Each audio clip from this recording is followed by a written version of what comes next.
নতুন বছর পড়ে গেছে আর পিকনিক হবে না তা কি করে হয়।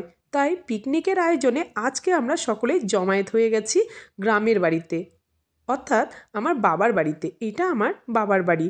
এটি কিন্তু অনেক দিনের পুরনো মাটির দোতলা বাড়ি। আমার মা ঠাকুমার কথা অনুযায়ী প্রায় 160 থেকে 70 বছর আগেকার বাড়ি এটি। প্রত্যেক বছর পরিবারের সকলে মিলে আমরা এই জায়গাটিতে পিকনিক করে থাকি। খুব মজা হয় কিন্তু। এটি আমার বড় বৌদি আর ভাই ইলেকট্রিকের কানেকশনগুলো ঠিকঠাক করে দিচ্ছে, কারণ সন্ধে হলেই তো আলোর প্রয়োজন পড়বে।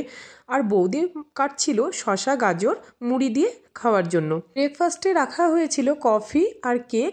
কফিটা আমি করে ফেললাম, আর এই কেকগুলো আমার তো ভীষণ ভালো লাগে। ইনফ্যাক্ট আমরা সকলেই ভীষণ ভালোবাসি, তাই প্রত্যেক বছর পিকনিকে কিন্তু এই কেক আর কফিটা আমাদের মাস্ট থাকা চাই। কফি খাওয়া শেষ হতেই জলখাবারে মুড়ি খাওয়ার ব্যবস্থা ছিল, আর মুড়িটি এত সুন্দর করে মাখা হয়েছিল কি বলবো, দারুণ টেস্ট হয়েছিল। আর এর দায়িত্বে ছিল আমার বর আর আমার বৌদি।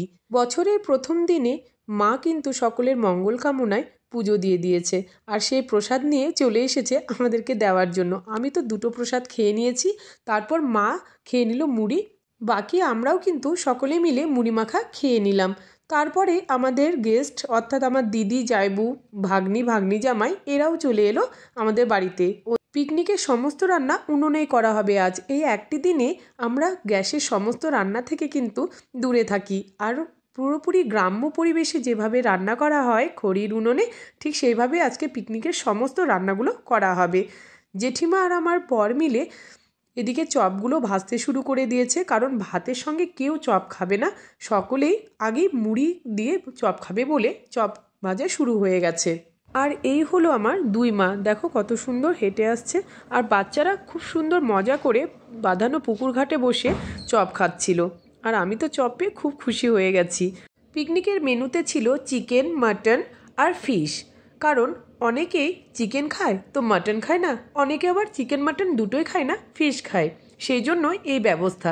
আমার বর মাছের তরকারি আর চিকেনটা কিন্তু রান্নার দায়িত্বে ছিল, আর আমার বড় বৌদি রান্না করছে টমেটো চাটনি। ও কিন্তু চাটনিটা খুব সুন্দর করে। এটি আমার ছোট বৌদি, আর ছোট বৌদি করছিল রেড ডাল। এছাড়াও মেনুতে ছিল পালং শাকের ঘন্ট, যেটি বড়ি আর বেগুন দিয়ে খুব সুন্দর করে রান্না করেছিল ওরা। আর মাটনটা কিন্তু অলরেডি হয়ে এসেছে, এটি করেছিল ছোট বৌদি। তারপর বকফুলের পকোড়া করা হয়েছিল ভাতের সঙ্গে খাবার জন্য। আর দেখো স্যালাডটা কিন্তু আমি সাজিয়েছে, দারুণ লাগছে না দেখতে? আমার তো খুব সুন্দর লাগছে। আমি আবার স্যালাড খেতে একটু বেশি ভালোবাসি।